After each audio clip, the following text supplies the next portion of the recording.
Hey, Raindrops. Look who I have on Reality with the King podcast. Aggy! We got Miss Aggy herself.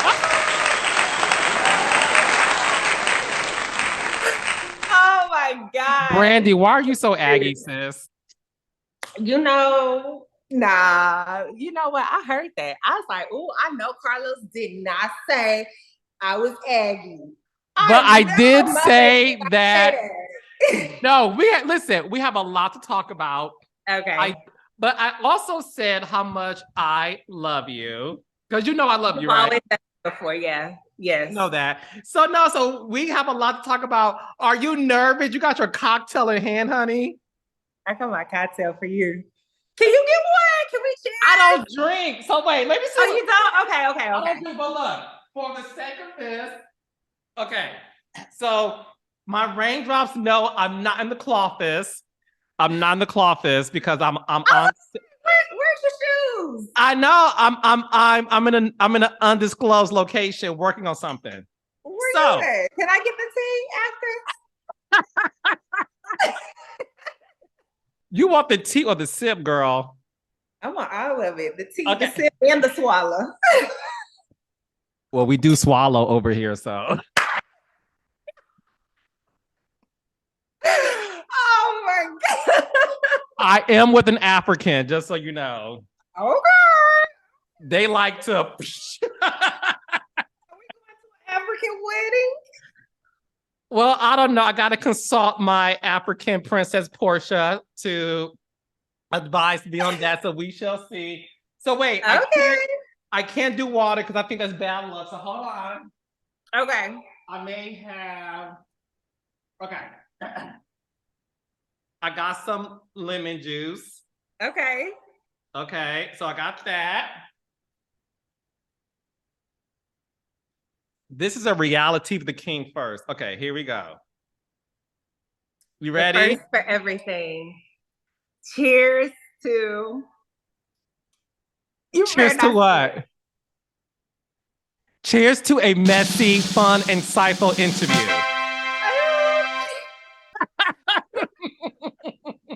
Wait, hold on. Miss Jan be like, you gotta look to the straight, look to the right, hold it with the left hand, pinky out. Like Jan be having like so many rules to cheers. So we gotta make eye contact. You ready? Okay.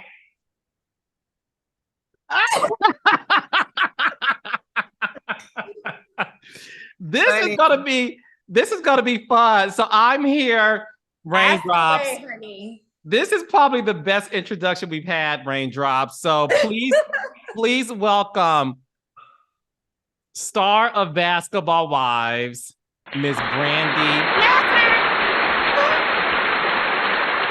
Your boobs look great. Do they? Thank you. I've lost so much weight. Can't you tell? It's a little chisel. You look good. Well, listen, I've always thought you were a very, very beautiful woman. I've always thought that. Thank you. So I'm not surprised how good you look, but you look good. Thank you. Thank you. That means a lot. Thank you. You really do. So let's just get right into it. As you know, Brandi, I'm a huge fan of Basketbal Wives. Yes. I love the show. I watch it. I even record myself watching it sometimes and like post me cracking. I love the show. Okay. So before we get into this season that wrapped, how did you get started in being on Basketbal Wives? I don't think we know that story. Oh my gosh. Okay. You kind of getting into the tea, but no, because let me tell you this. I started, I was on this show that was on E that they used to do the, what's that, E True Hollywood Story or something? Yeah. And so they called me and literally all those Basketbal Wives ended up on the Basketbal Wives franchise in some kind of capacity, whether it was Miami or LA. And so it was like two different people. It was like Shaunie's people, and then it was the actual network. And at those times, I didn't really know the difference between production, network, and, this and that, right? It was like one of those things where they were calling me and it was different ends and two different people or two different groups or whatever. And so one was telling me about Miami. And then I'm going to be honest, I was like, oh, you know what? I didn't have no kid. I didn't have baby Jason or nothing. And I thought, I was a wife, child. I was like, I'm a wife. I don't do that. No, that's too ratchet for me. I was like, they're fighting. No, my husband's still in the league. But, they were like, no, it's not like that. That's just something that just happened, blah, blah, blah, blah, blah. And then I started talking to Shaunie's people and stuff like that. And so they were like, well, hey, we are doing an LA version. Would you be interested in LA and stuff? So you fast forward all the extra stuff. I had a scene with Shaunie and all these ladies that was at the table. To my knowledge, I thought that those girls were kind of introducing the LA series. It was, I don't remember if it was like season 2, season 3, or season 4 of Miami. But I did that. Boy, my hair was messed up and all. I didn't know nothing about TV. But anyway, I did that, right? Could not relate to those girls at all. I didn't know a thing about kids, nothing, because I didn't have any at that time, right? Right. And so, but I do know that me and Jason were going through the process of trying to have a child. And so I was like, dang, I don't feel like I relate. They're older. So they were like, do you have a friend? And I was like, yeah. And the first person that came to my head was Malaysia. I was like, yes. So wait, you cast Malaysia? At this point, I don't need to be a cast member. I need to be a casting director.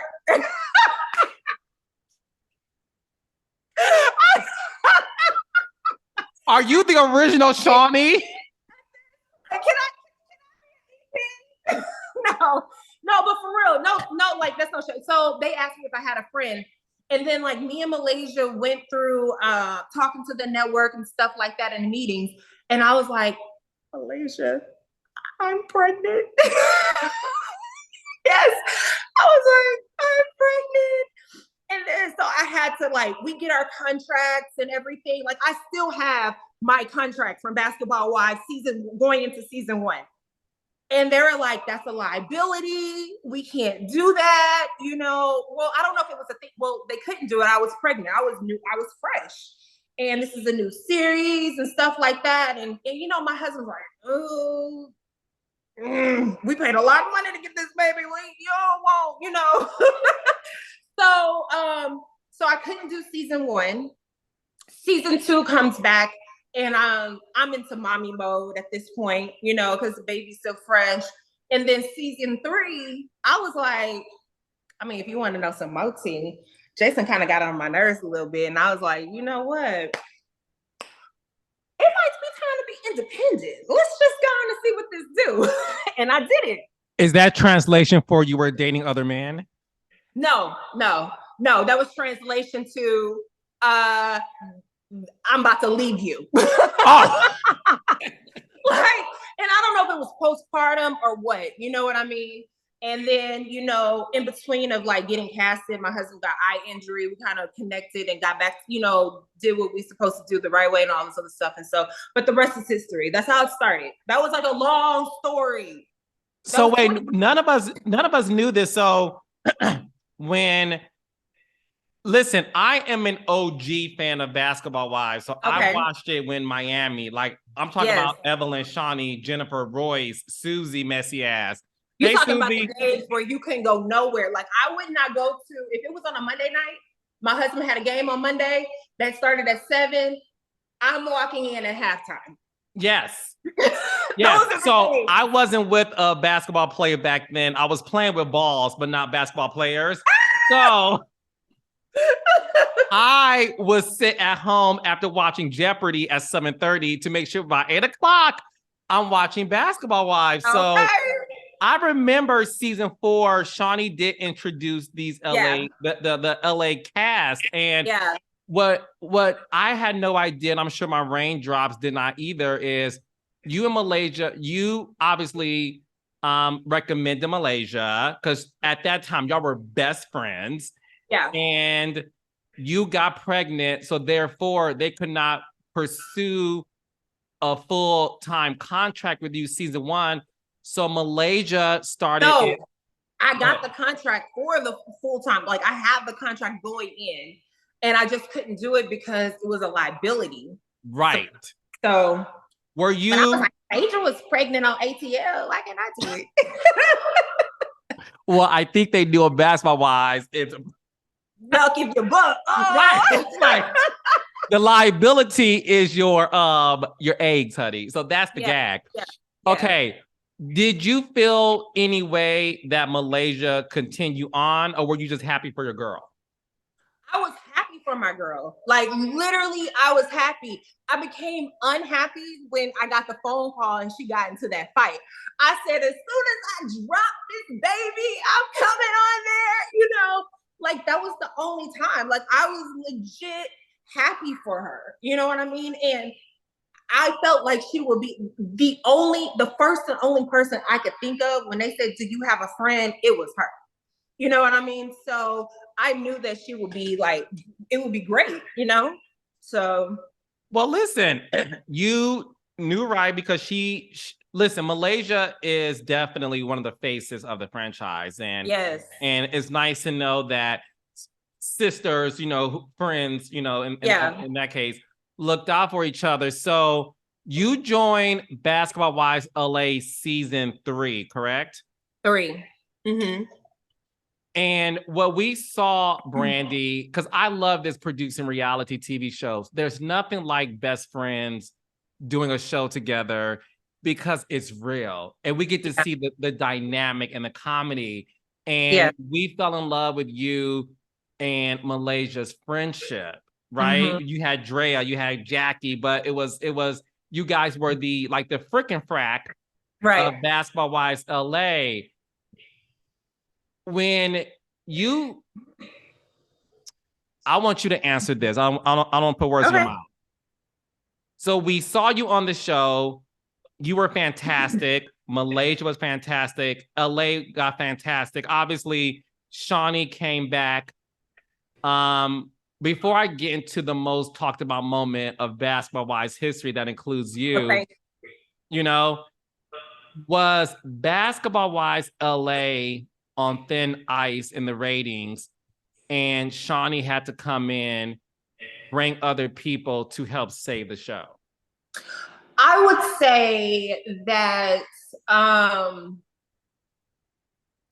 I think my personal opinion, because at that time I didn't know much about the industry. I mean, when I got in and really didn't know nothing. I thought, you know, I'm like, I'm going to tell my story. I'm going to be uplifting. I'm going to be that girl.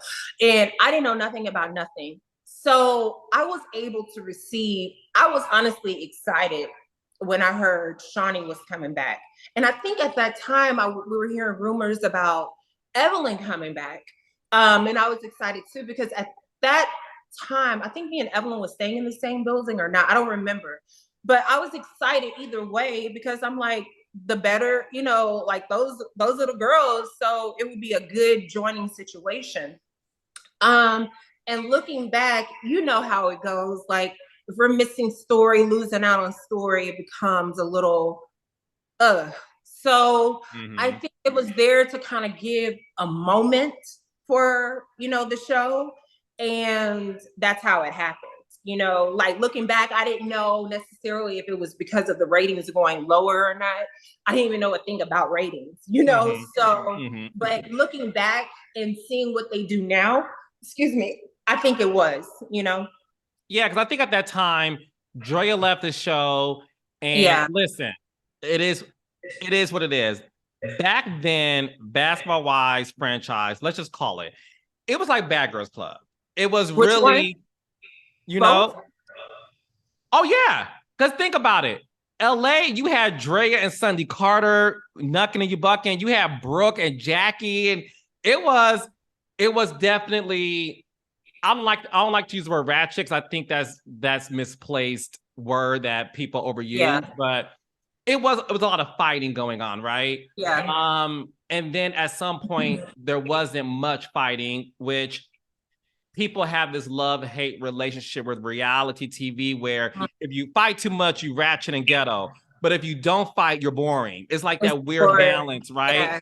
I think at that time when Shaunie and Evelyn came to LA with Tammy too, I believe, I think the show ratings were down only because it was something new going on that they were trying to figure out. They came on, things felt good. Then it's a scene where you called out Shaunie, and you're probably like the first person in reality TV history to break the fourth wall and call out the producer who just so happens to be a cast member. When you look back at that moment, and I was watching that clip to get prepared for this interview, I look in your eyes and you seem frustrated. And I think they edit a lot of stuff out, my opinion. You looked frustrated. What was going on that we did not see? Because I don't think you were trying to be disrespectful. I think you were trying to explain how you were feeling, and it got misconstrued. If I have to be honest, I wasn't going through anything because I didn't have a problem. And I really liked that, Shaunie is someone that I will always give credit to because, like, even when me in that situation that happened in season 3, I got into that little bit of at the reunion. Shaunie was in my room, like helping me out and supporting me and stuff like that. I think I was doing a lot of, I can run my mouth too much and take up for people too much. I can say that, right? Because that wasn't more of my thing because, again, like, I respect what is due. That was, Malaysia and Jackie's show. You know what I mean? They started it. They're the OGs. And I'm a person that came in for 3. So I think it was like a control balance of them and them or whatever. And then, they were, Shaunie and Tammy were doing a little, something like a little spat, like, yeah, I think these girls would be good for the show. I think these girls would be good, and it was frustrating Malaysia. And I think Jackie a little bit. So it was a thing of like how they made me feel or how, like, hey, don't dismiss. I really don't remember. But like I do remember when I blurted it. I am a Gemini. So I had the good one and the bad one. And it was like, don't do it, girl. And the other was like, do it, say it. She's a bitch, say it, and I wasn't really trying. That wasn't the right choice words that I was meaning to say because I'm really trying to they were really helping me how to do this thing called reality TV, how to put your reality into it and how to make TV. And then it was like everyone else around me was frustrated. So it was a thing of not minding my business, if I have to be honest with you, because I don't think that she was a bitch necessarily. Because if you see, they had a conversation and they were like, well, it's not Brandi. Brandi doing what such and such told you to do. And, it was a lot. So are you saying that when you were filming that scene, there were conversations with Shaunie and is it Evelyn and Tammy, some other people, or? No, they weren't even on. It was just Shaunie and Tammy at that time. Okay, so Shaunie and Tammy were they saying things about Malaysia that you didn't like? No, I think it was more of the frustration that was there of what the LA cast members probably felt like. And it was just like, okay, so nobody's going to say it. I'll say it. You get what I mean? Like, so if y'all not going to express how y'all feel, I'll say it. This is how we feel. We feel that it's this, and a third. But it was like, now it's put off on me because everybody kind of stayed silent, like, didn't say anything. And I'm like, say how y'all feel, And how were the ladies feeling that it was LA versus Miami? Yeah, they felt like it. They felt, okay. Because Tammy came in strong. Tammy came in strong. Shaunie wasn't strong. She was just like, y'all, honestly, Shaunie was like, y'all bitches is whack. Y'all need to, this ain't it. So that goes to, now it's all making sense to me, because that's what I was going by saying when Shaunie and Tammy came on LA. At this time, I'm just a viewer, but I'm producing Atlanta Housewives, so I kind of understand female ensemble shows. What I saw as a producer and a viewer was Shaunie and Tammy came there to save the show. And I don't know what happened behind the scenes, and correct me if I'm wrong, but I think at least, let's say Tammy, for the sake of that. Mm-hmm. Tammy made it known that we're here to help y'all with the show being great. And the LA girls who were there for all these years, Jackie and Malaysia being the OGs, the LA girls felt like they felt disrespected, I'm assuming, because y'all coming in on our territory, not giving us our props for lasting this long, and y'all feel like y'all coming in to help us. And because they all felt that way, none of them wanted to say it. So you felt the need to just be the spokesperson for the collective. Right. Exactly. Okay. Exactly. I'm now getting it, and it makes sense to me now. So when you called Shaunie O'Neal, as people would say, she's the creator of Basketbal Wives. Mm-hmm. So for all intents and purposes, people review her as the boss. So when you told your boss, you're the B word, and long story short, she said, thank you for your services. What happened after that? Like, did you feel like, wow, I made a mistake? Did you and Shaunie talk after that to clear the air? What happened? I didn't think that I think I made a mistake by disrespecting somebody because of that magnitude, because of what she's done for me and the show itself, from businesses to everything. I was more mad at that more than saying it. Because I didn't mean to, again, disrespect her like that. It literally slipped. I mean, like, wrong choice of words 3 times. But, even after that, we were fine. We actually had a conversation after. She said this in plenty of interviews. Like, we were good. We were good, and we were good. It was me, looking at the viewer's perspective and seeing how it, played out, and, and stuff like that. Like, people really think I'm fired. What do you mean? And I wasn't, because I did come back the next season. Why didn't you come back? Because you weren't back.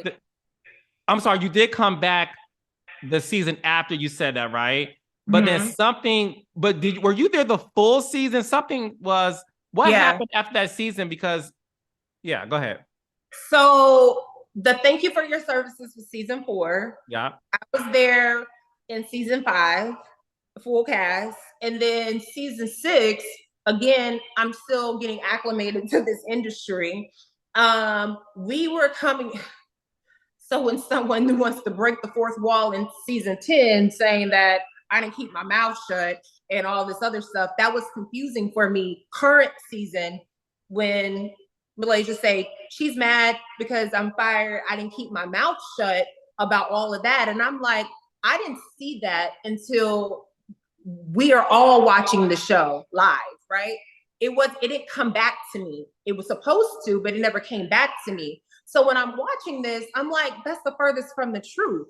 That was in 2015 when Thank You for Your Services happened. I was on the show all the way up to 2017 of airing. So we got a limited role. We were offered, I don't know about her, but the whole thing came out like Brandi and Malaysia's fired and the rest of everybody, right? And then we were offered a limited role. And then we came in, and I was like, I'm not taking no limited role. It's either full-time or nothing. And let me explain this to my audience. A lot of them watch Housewives. So a limited role, Raindrops, is similar to when you are a peach holder on Atlanta Housewives, and then you come back as a friend of. Yes. So you went from being a full-time Basketbal Wife member to now you and your best friend Malaysia both being offered limited roles, which feels like a friend of. Yeah. Okay. And so, and I didn't even want to come back to do that because I was grieving with my grandmother at that time. And I was going through heavy relationship with my husband, like heavy. And it was like, either way we did it. We did it. And that's how that happened. And for me, like when they walked away from me, I was like, oh, this is some good shit. Y'all walked away. This is going to be good. Not knowing they were really serious. Oh, no. So let me explain this to my audience, too. So during that season, guys, Malaysia is there. They're at this restaurant, an outdoor restaurant with a bunch of mosquitoes, I think. And all of a sudden, Brandi comes out of nowhere to join Malaysia. Yes. And she sits at the table. And I will never forget this. Shaunie looked at Evelyn and said, y'all ready to go? Y'all ready? Y'all ready? And then Shaunie, Evelyn, Tammy left the moment you sat down. Now, real talk, Brandi, when that happened, when they left, did you get a pit in your stomach like, did I just mess up again? I told you, when that happens, I was like, what the fuck? You know what I mean? But when that happened too, I was like, oh, this is gonna be good. This is juicy. Like, okay, this is about to be a scene, a moment, But then the hoes really didn't want to talk to me.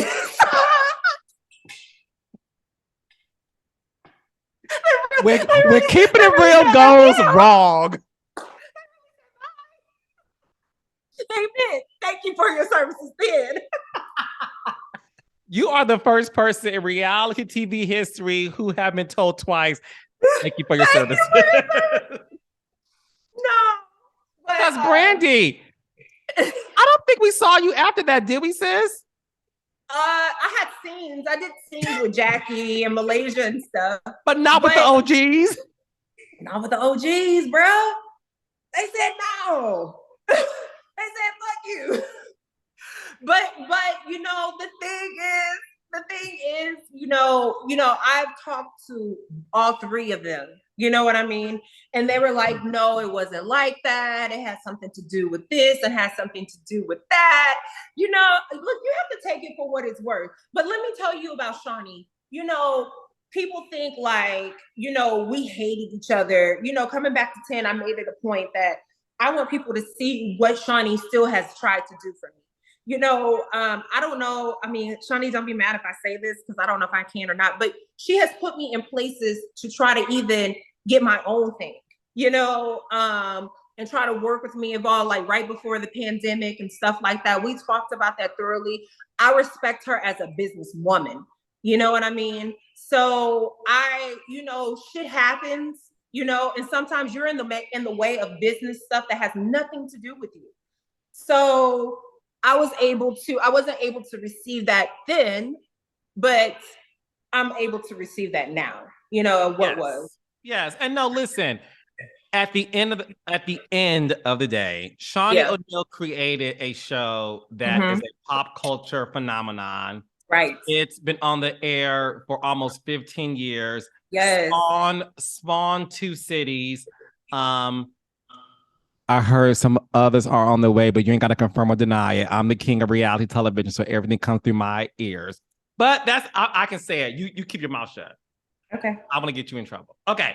So, but this is a woman that has created a franchise that has spawned multiple cities. And I think at the end of the day, look, I don't know Shaunie personally, but I respect her as a businesswoman. Are we supposed to call her Shaunie, or it's supposed to be First Lady Shaunie? Oh, well, we call her. We don't go around calling TD Jakes Sarita. Ooh, we'd be like First Lady. Well, because she is married to Pastor King Henderson, so we will call her First Lady Henderson. First child. Lady. Yes. Okay. I respect and love First Lady Henderson, and listen, if First Lady is listening, I would love to offer a platform to where she can talk about her business acumen. Because I feel like, listen, my opinion, I don't feel like Miss First Lady Shaunie Henderson has ever had a platform to where she gets to talk about how she created something that has legs and is still on the air. And that's something to say. So we A all black yeah, but for Black women. So we listen, regardless of what people say about the show, people talk about my shows. I don't care. At the end of the day, she has created a show that is putting Black women at the forefront to be their best. So we give her props for that. Now, one of the things that has happened was you left the show, decided to do your own thing. Malaysia continued on. You came back on the show, and then we saw our freaking frack be at odds, and none of us liked it. We were all like, "What is going on?" When you really think about it, Brandi, where did things go wrong? You talked about Malaysia not reaching out when your father, had a situation. You also talked about just not feeling that sisterhood. Did any of that also have to do with the fact that, and because this happens with a lot of reality stars, especially housewives, when you are friends on a reality show together, although you were friends before that, when one friend continues on the show, oftentimes they don't keep in contact with the friend who is not on the show anymore. Mm-hmm. Did that happen to you and her?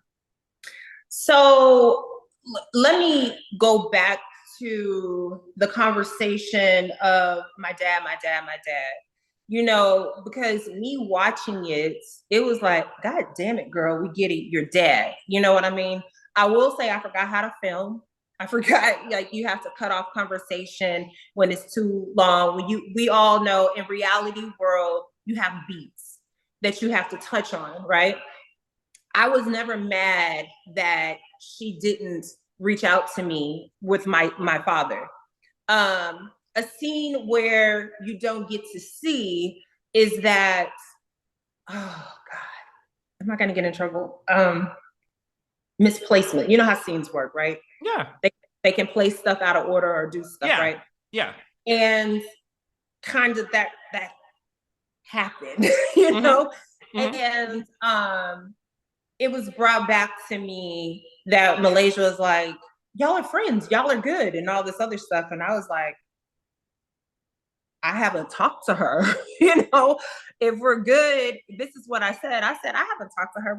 I said, we not bad, but I haven't talked to her, And they were like, well, she said y'all good and y'all, this and that and yada. And I was like, if we're good, why did she unfollow me?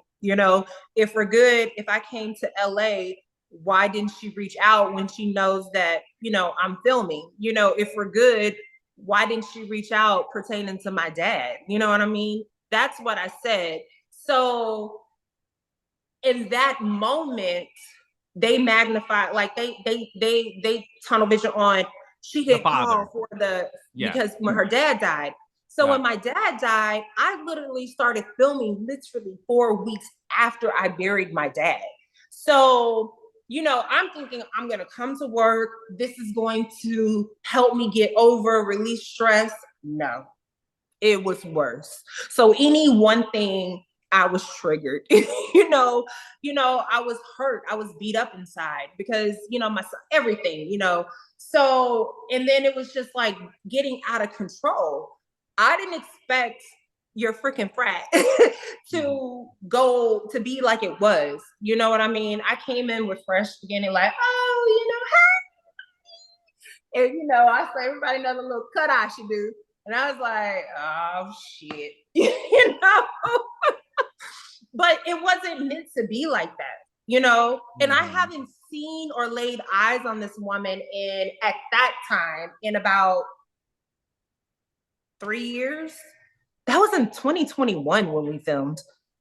So it's 2023 now. That was 2021. Yeah. So at that time, I haven't seen her in like end of 2018, maybe. So maybe, I wouldn't say maybe 2 years. I haven't seen her. I talked to her, a couple of times in regards to, you know, like, again, I love her to death. I love her to death. And I wish her, you know, people be like, I wish her well, they don't be really meaning it. I really do. I really hate how all and everything happened. I couldn't find my way to get in, you know, to know where, if is this real? Is this not real? Is that true? Is it not true? You know? When you If were I was, filming, when you came back and was filming with Malaysia, did you recognize her to be the friend you had before the show started, or was she a no, different person?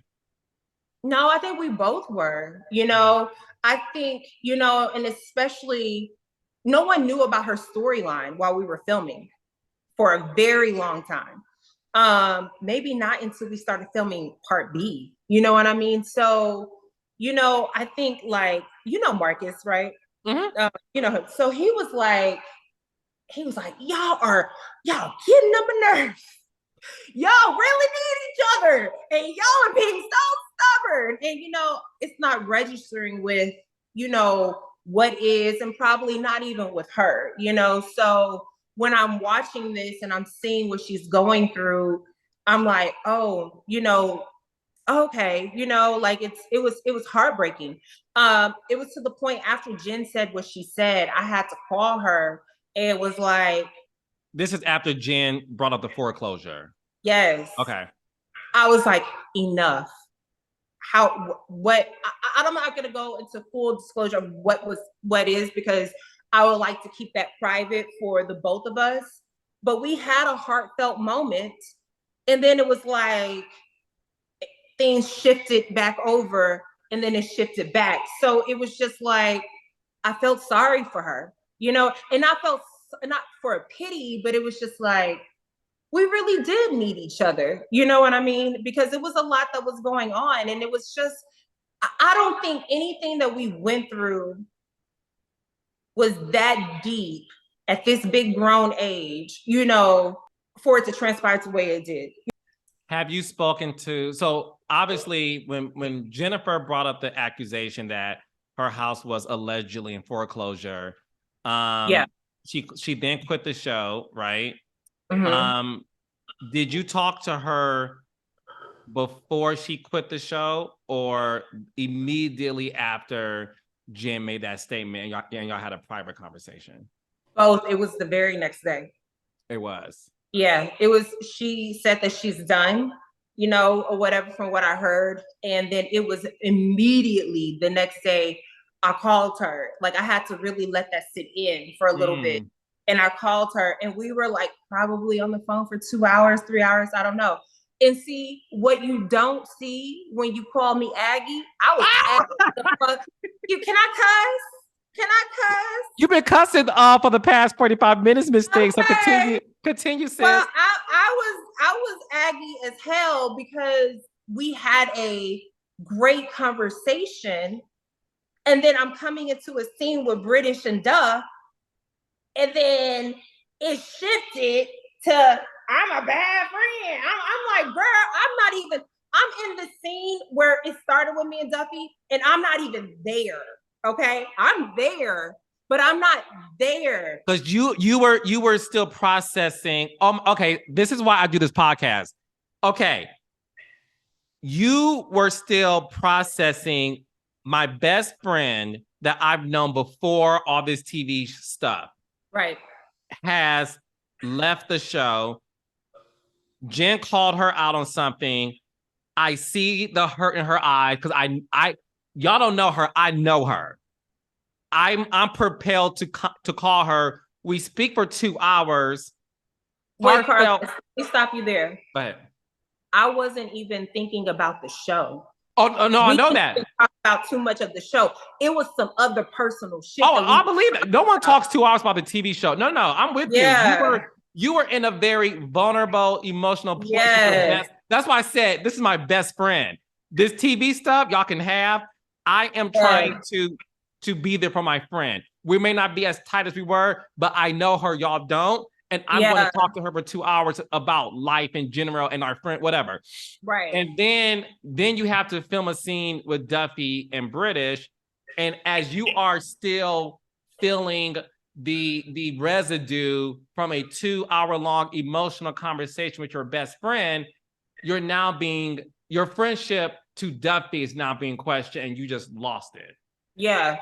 It was just like, girl, this ain't even got nothing to do with you. Like, you know, and then, you know, like, as girls, you like, you can't question me about my friend. You can't ask me questions, ask me how I feel. You know, like, I'm still, and that's how me and Malaysia used to roll. Like, you don't say that. Who you you know, I'm still on that type of time, but I'm still hurt, bothered, you know. Mm-hmm.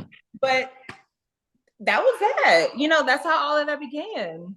Well, this is the thing. So I did watch a lot of the episodes, you know, and I'm being real with you because that's how I am. You did come across mad Aggy, but let me tell you why. And I want you to explain yourself.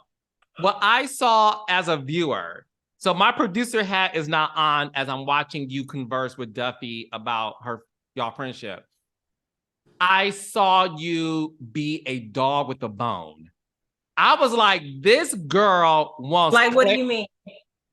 You wanted clarity, context, explanation. You wanted so much, and I'm being real with you, and I love you. I felt that you wanted everything from Duffey in that moment, and I felt like, no shade, sis, no matter which moment? When so you and Duffey were talking about your friendship, and Duffey even acknowledged in some moments, like, okay, I could have, it was something about the husbands names being brought up, right? Is this like in Sacramento, or is this? Yeah, exactly. Okay. Yeah. Towards the end. Go ahead. What baby? You talking about towards the end of our... Exactly. Okay. Yeah, and I felt like Duffey's response never satisfied you. So can you explain to us what was going on? Because look, I want to be able to give you the floor, because one thing I do know, and my producer hat is now back on, we film hours and hours and hours, and you can't show everything, right? So I'm always clear that things could be happening, guys, that we're not seeing. And not only that, when you are really friends with somebody, and Duffey said that y'all known each other since y'all were 19 or something. We've known each other for almost like 19 years. 19 years, right. Y'all known each other for almost 19 years. So I also know that when the cameras are off, it's like this.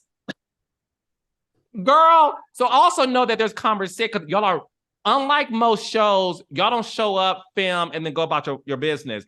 This is somebody you've known for 19 years. So what was going on, Brandi, to where we all felt like, damn, Brandi, when is it's okay to say, "Ooh, I hear you. We can agree to disagree. Let's move on." Okay. I think that people need to go back and watch the show clearly. Ah!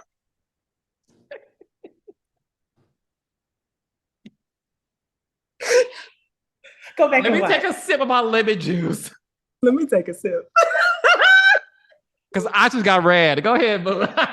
So we started out as a rough, like, playful thing. I'm thinking. I mean, like, after one of the scenes, shit, we left. We went to the Chanel store and I bought a Chanel bag. You know, like, I'm thinking we good. I'm not thinking like anybody, excuse me, is any like mad or something. And the way that she was acting in my way, the way I think that she was acting, it was like you kind of moving a little weird. You shifty. Like, why are you making this a big thing? Because I think that she thought it was a matter that I don't know where and how it got to a point that I was mad at her for hanging out with Malaysia. I don't know how, where, or what. And so at that point, when she kept making that a point for her, I was like, you're trying to spin this narrative of something that isn't. You know what I mean? Because I think in part A, I thank Jackie, you know, for being there and doing everything, you know, in Malaysia, where I couldn't because she needed, you know, a friend or something, you know, whatever. Like, I'm not that kind of person. I'm secure in my spot. to know that that's my friend and she gonna be my friend, or that's my, whatever. I was not concerned about that. And I just kept getting irritated that it was like, Malaysia, Malaysia, Malaysia. And it was just like, where are you getting this from? Like, I don't care, And then it was like, I don't know. I don't know where the turn came in. And then, British was asking me questions, and British was asking, I don't know if this aired or not, but she was like, what did she say? Would you hang out with your enemy? Or would you hang out with a friend? Mm-hmm. And I was like, I wouldn't, because anybody that goes back and watch me, if Malaysia had a problem with them, I'm not with them. You know what I'm saying? That's true. So the kind of friend that I am is like, I'm not with nobody that my homegirl don't fuck with. But that doesn't mean and require that I will give a damn about you. That's just what I do. I'm not gonna be mad if somebody else do that to me. You know what I mean? I don't care. As long as you're not being funny with it, you know what I'm saying? It's cool. Mm-hmm. So that was that. And it was just making a big deal out of nothing. And then and then with the whole loyalty thing, that, what people saw, it was like, she said that. So if I was able to just hear what y'all saw, I would have been totally fine with that. Like, yeah, she mad, like whatever, she don't owe me no loyalty. But when you go into detail, I don't know loyalty, because me and Brandi ain't even cool like that. We were never cool like that. I be in Dallas, I don't see her. We don't hang out. We don't do this. I'm more friends with you, British, than you're friends with me. Like, I don't talk to her. We ain't cool. But then you come back and you're playing we're sisters. Like, I was like, oh, like you really doing shaking up something, Mm-hmm. So that's what bothered me, is the detailing of explanation of loyalty. You know what I'm saying? Like, and so that's what you were trying to get out of Duffey to understand. Yes, like we can fuss and fight. We've known each other for so long and we're up under each other. But the thing of you just like saying like, you don't owe me no loyalty like that, and saying we don't kick it with each other, we don't do this, we don't do that, we don't, it started putting a lot of things of our friendship or things that I've known like in perspective. And I was just like, okay, I receive you. And from this moment forward, I'm gonna keep my mouth shut. So if that was the case, then what happened? Because the season ended, we're all assuming that you and Duffey at this point are good. We then see at the reunion that you two aren't good. So why didn't you guys keep in contact after to make sure y'all were good? After the season wrap, you know what's so funny? We did. So I was a little caught off guard with that, because it was like, our sons were on the same team at one point, mm-hmm. They were at the birthday party, and stuff. And it was like, we seen each other, it was cool. And then she comes at the reunion and she was like, yeah, leave it to Brand. Like, it was like her energy kind of like shifted on me a little bit. And I was just like, huh? And then plus we still have to address things that we needed to address. Of course. So, right. That was that. When you made the comment about your son's heart condition, and she really, really had a big reaction to that, what did you feel in that moment? Did you feel like that was genuine, or was that for TV?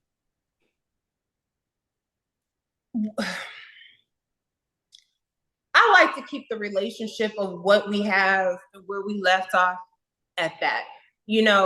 I didn't like how it was like the shifting of trying to make me look like a bad, like, oh, I'm the only one on the couch that didn't know, like, I'm like, this is not about, like, even with the start of the Malay, that wasn't about you. You made it about you.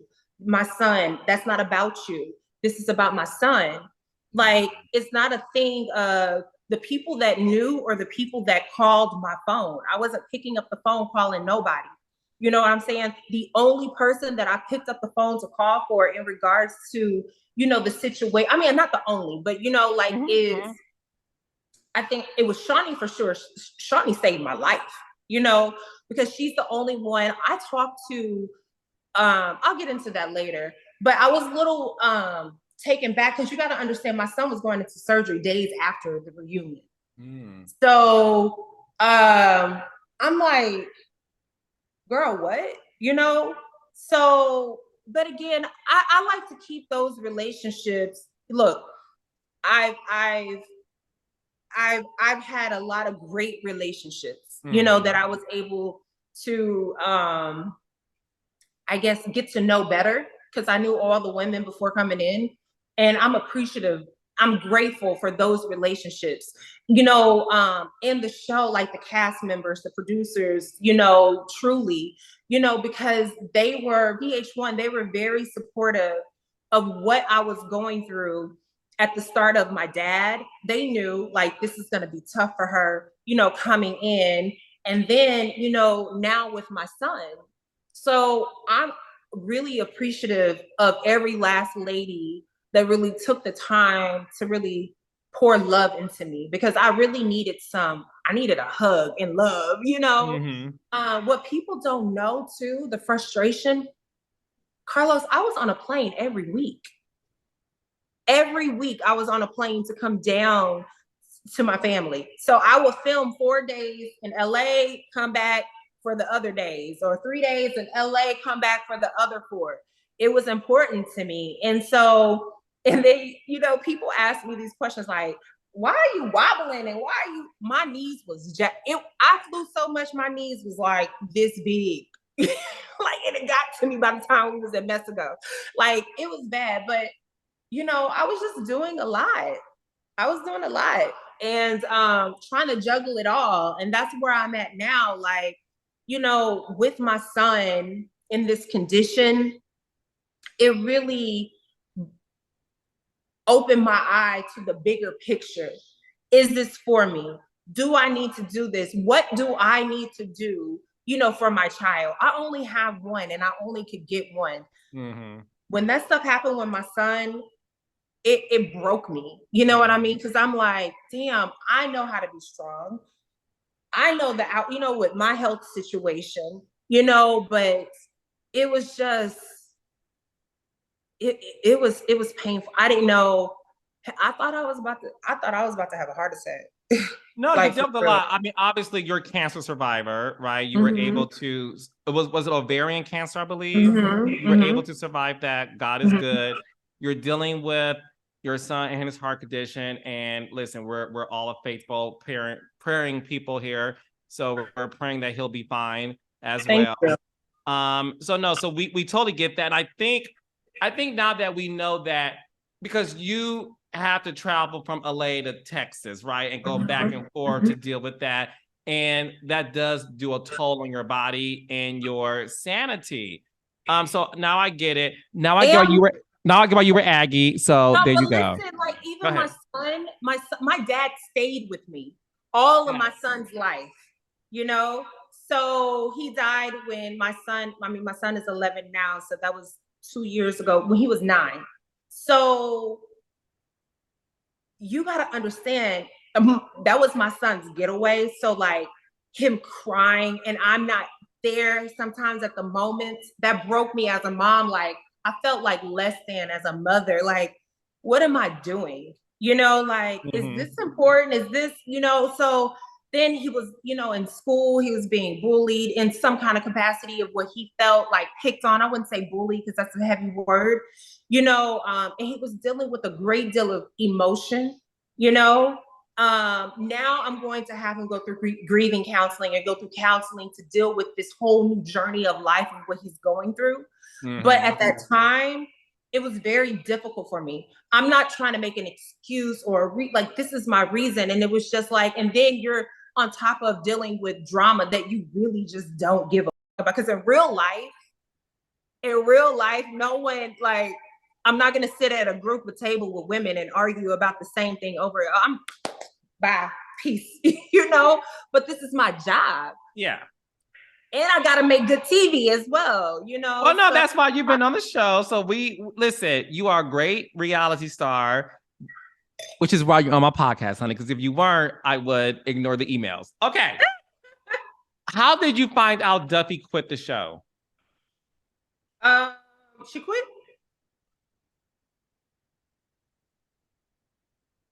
Did she? Did she quit? She made an announcement the night of the reunion last Monday. Honey, I've been fasting off of social media, so I don't know. I'm gonna be honest. There's no shade. That's no shade, and that's no tea. I don't know. I don't know nothing about that. You laughing, Carlos. See, you being funny. No, you're being funny. You gonna tell me you do not know that this woman left? I have been fasting. I don't know what you've been doing. I know what I've been doing. You've been fasting from Duffey, not from social media. I promise you, I fasted from social media. I posted what I need to post, right? For just to see, hey, I'm alive, and Jacob Smart is one of my close friends, my cousins that handle my social media. He posts on my social media and we go on and go. I had to take, and I'm doing that for, honestly, I said I was going to do that for the month of May, but my birthday coming up, so I got to do something else. But okay, so now that you're done fasting from being social with Duffey, how do you feel? I'm not social media being social with Duffey, honey, but now that you know she decided to leave the show, how do you feel about that? I don't know. Like, I think she's great for TV. I think she, I wish her well, and whatever that not her future endeavors. Okay.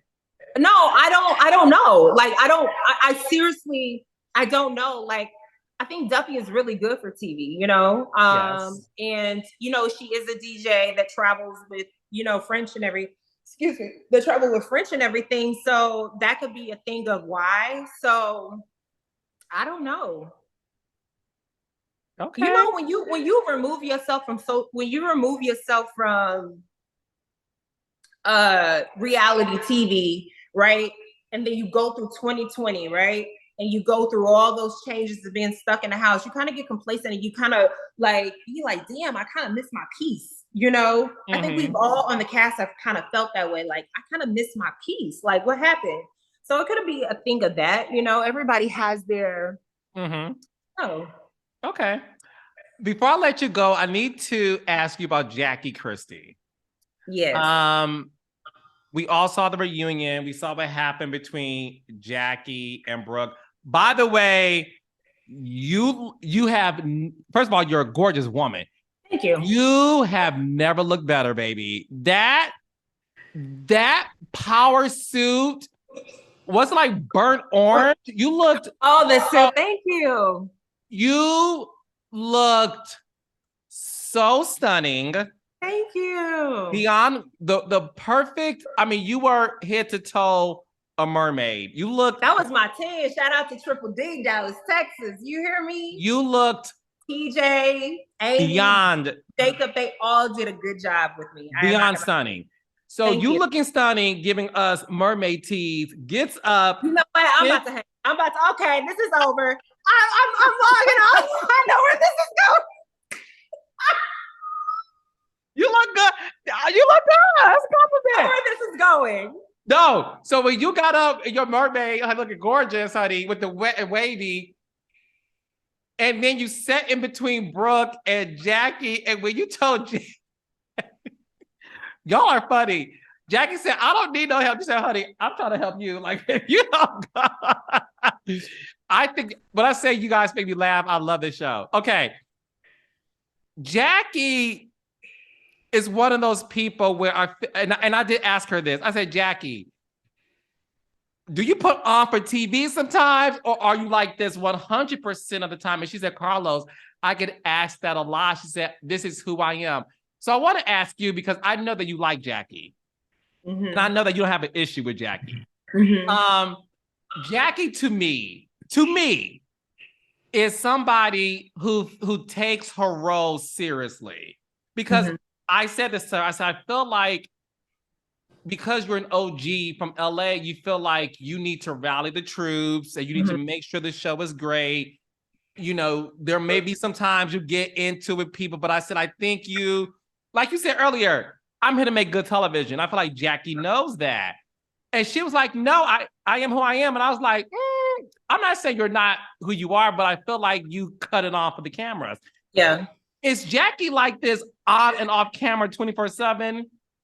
Okay, so when I was filming at the beginning of the series, 3, 4, and 5, it was like, oh my God, what is this lady? What's going on here? I wasn't used to that, right? And then when I came, I was like, damn, Jackie funny as hell. She is funny as hell. And it's just like Quaaludes. Who would think of the word? Are you on Quaaludes? Like who thinks of these things? Who thinks of these things? Nobody gives that lady enough credit for who she is and what she do. Okay? Like nobody. No, seriously. Do you agree with that? I said, Jackie, I think you're underrated. And she said, that's sweet. Thank you. I don't think I'm underrated. I do think people give my props. And I was like, no, bitch. I don't. People give it to Nene, Tammy, and Tiffany Collard. And I'm like, and Jocelyn, Evelyn, I'm like, Jackie needs to be put up there amongst the greats. My opinion. My opinion too. But you know what? When Doug walks in that room, that lady is like, she's just a church lady. Like she said, hi, Dougie. Hi. Like she is, yes, Doug. Yes, my prince. Like she's a whole different person. She's only different. And I believe everything you're saying. When Doug is around, that's when you see a different side of Jackie. Yes. But you know what? I love both. Because she gives me the wife submissive, like, hey, let me tell you a thing. It's like they poured into my relationship and given me and Jason a lot of advice, so I respect her. But that damn Jackie, she's the GOAT. Thank you for amen to that, sister. And listen, I'm here for that. How is Jackie doing? Because she cut off her comments on you took a social media fast. Let me update you. Since the reunion has aired, Jackie and Brooke obviously had this big social media beef when it came to receipts about who checked in on who when Brooke's daughter passed, right? Yes. Jackie usually engages on social media. Brandi, she cut off her comments. She's not posting as much. Again, it's only been a week, but Jackie always loves to post during the episode airing. Have you spoken to her since the reunion aired? And how, if so, how is she? I haven't spoken to her since the reunion aired. Again, my son is still going through a lot of the stuff that he's going through. So I've been in and out of doctor's appointments and, doing stuff on Mother's Day. I really am on a social media fast. I really do either post or have someone else post for me while I go through just to remove a lot of toxic stuff that's going on with social media. Good for you. But I have heard about it, and I hate, the situation of what is. And it's not my place to tell anyone's business of what someone feels or how they feel, right? And I think, Brooke has a valid reason with how she felt. I think Jackie has a valid reason for her on how she felt. However, Jackie could have delivered that a little bit better, if I have to be honest with you. And if you don't know, you just don't know. You know what I mean? I have not, thank you, God, I have not been in Brooke's shoes, okay? But I have dealt with things in life where I expected certain people to be there, and if you just don't know how to do it, you don't know how to do it. You know what I mean? Until you're in a situation like that, and maybe that could be a case for Jackie, but it was very, I can see how it's very disappointing that if you on somebody's phone all the time, like what Brooke said about Jackie, that there was no phone call, there was no flowers, there was no knock on the door, there was no nothing, and I think Brooke was able to receive it well and what it was up until Jackie was talking about a thing about friendship, and that's what triggered Brooke to go like, So I hate it because they were two good friends, you know? Mm-hmm. So, No, I agree. And I'm prayerful and hopeful that they'll mm-hmm. get past that. They will. One of my last questions is people who are fans of Basketball Wives has said the show is not the same anymore. And when they Mm-hmm. say that, they said we signed up to watch a show with women who are still So with who's a wife, mm-hmm. who's with a basketball player. Mm-hmm. As of today, you and Jackie are the only wives on the show who are with a basketball player. Mm-hmm. When people make that comment, do you agree with them in terms of that's what this show needs?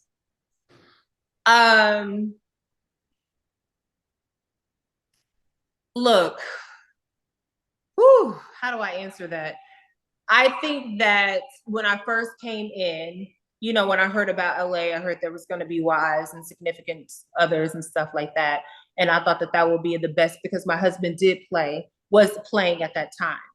Um, um, so I guess they're wanting the relevance, but it's just like we can't please them, you know? Because if we get a whole bunch of wives, then they'll be like, it's boring, you know, or they don't like them. So it's like, damned if you do, damned if you don't, you know. I'm not the kind of wife that be like, oh, if you're not a part of the wife club, if you ain't got a ring or on a piece of paper that, you know, to call up with your number on it, you ain't a wife, you're not affiliated. I've never been that person.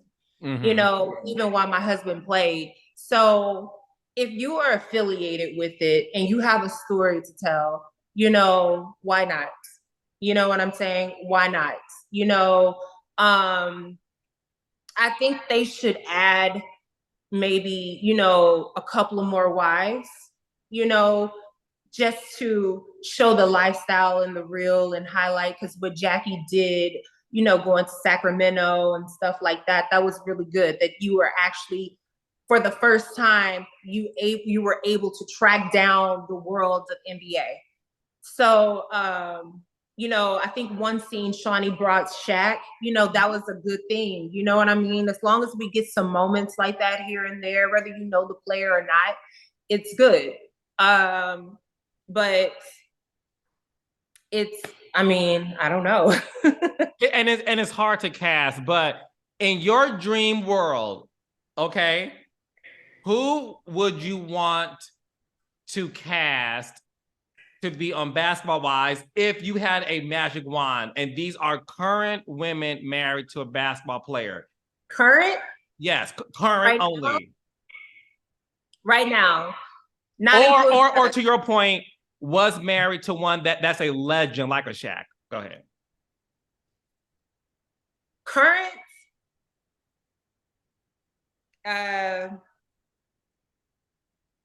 Mackenzie, Caldwell Pope, Kamaya, that's married. I can't think of her husband's name. He's a big time player. He's at DC, I think. LeBron James. So that's a hell no. But you know, why not try? Why not try?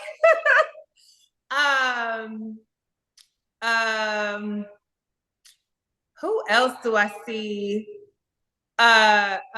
If Ja Morant had a girlfriend or something like that. We gotta know what these doing. We gotta know why these going up in the air. Where you at, girlfriend? Can you stop him? We gotta know, okay? That's a good one. Okay, that's a good one. Okay. And then oh God, I hope I'm not gonna be offend anyone that I know that is currently playing. Who else is I'm gonna give you mine. Okay. This is Carlos King's dream wish list of new women to join Basketball Wives who are currently either married to a basketball star or was, okay? Or was, okay. Okay, Savannah James. Yes.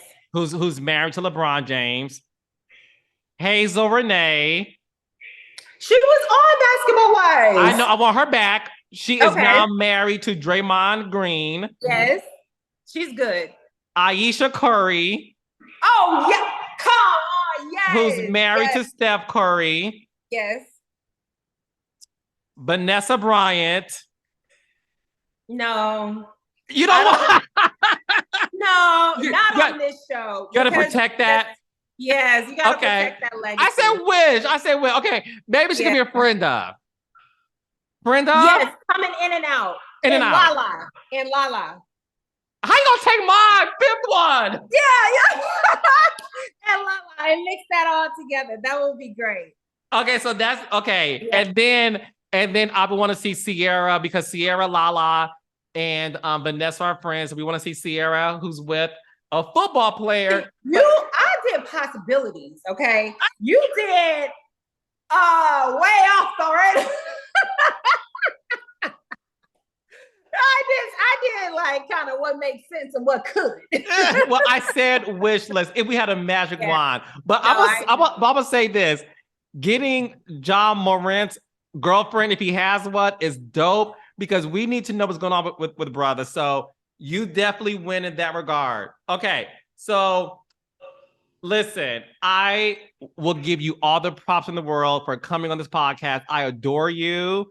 I'm happy that you watched my interview. You heard me say Brandi's Aggy, and you said, let's talk about it. And you know what? It goes to show that this is fun. Like, none of us are here to like tear each other down or throw mean shade. You were able to say, I know what he's saying. I want to share my story. And I received that because I was like, if I'm looking at it, I'm like, ooh, like but you'll be surprised. A lot, you know this. A lot of reality stars are sensitive, and something like that they could say. So I want the world to know that Brandi, decided to come on the podcast despite all of that and said, let's have a conversation because she knows my heart. She knows my spirit. And this was a very fun conversation. And I know for a fact that people are going to leave this interview knowing you on a deeper level. And once we see you next season, allegedly, I'll say it, because you're about to get in trouble.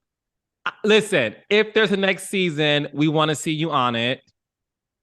And I'm keeping I'm just gonna be baking and shaking and baking with my little cookbook, trying to get this out and trying to be, Paula Deen, the black version, not racist, and do my thing. Okay, like yes, I'm like, hi me.